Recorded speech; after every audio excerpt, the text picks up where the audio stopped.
ഇവിടെ ധർമ്മരാജൻ നിലവിൽ എന്തുകൊണ്ട് പ്രതിയായിട്ടില്ല എന്നൊരു വലിയ ചോദ്യമുണ്ട്.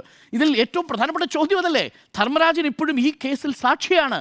നിങ്ങളൊന്ന് ആലോചിച്ച് നോക്കൂ, കള്ളപ്പണം കൊണ്ടുവന്നു എന്ന് ഈ ഇഡി തന്നെ പറയുന്ന കേസിൽ ധർമ്മരാജൻ ഇപ്പോഴും സാക്ഷിയായി നിൽക്കുന്നു എന്നുള്ളതാണ് ഇതിലെ ഏറ്റവും പ്രധാനപ്പെട്ട കാര്യം. കള്ളപ്പണമായിട്ട് ഇഡി അതിനെ കാണുന്നില്ല. അതാണ് ഈ കള്ളപ്പണ കേസായിട്ട് പോലും ഇത് കണക്കാക്കില്ല എന്നുള്ളതാണ്. ഈ ചോദ്യങ്ങളെല്ലാം അപ്രസക്തമാണ് അരുൺ സാറേ. കാരണം എന്താ അറിയോ, ഈ ചോദ്യങ്ങളൊക്കെ ഇഡിയാണ്.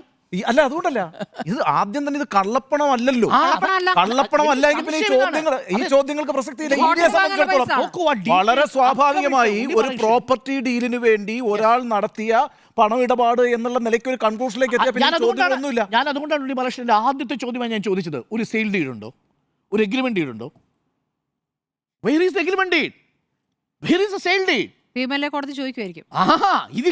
അതിന് മാത്രമാണ് പ്രതീക്ഷ. ഇതിന്റെ കൂടെ ഒരു അനുബന്ധം ചേർക്കാനുണ്ട്. ഇഡി മുൻ മേധാവി സഞ്ജയ് കുമാർ മിശ്ര പ്രധാനമന്ത്രിയുടെ പുതിയ സാമ്പത്തിക ഉപദേഷ്ടാവ് ഉണ്ടാവുമല്ലോ, സ്വാഭാവികം. അതുകൊണ്ടാണ് നിഷ്കളങ്കരെ നിങ്ങൾ കരുതിയോ ഇതിനേക്കാൾ മറ്റൊരു കുറ്റപത്രം കോടതിയിൽ സമർപ്പിക്കപ്പെടുമെന്ന്.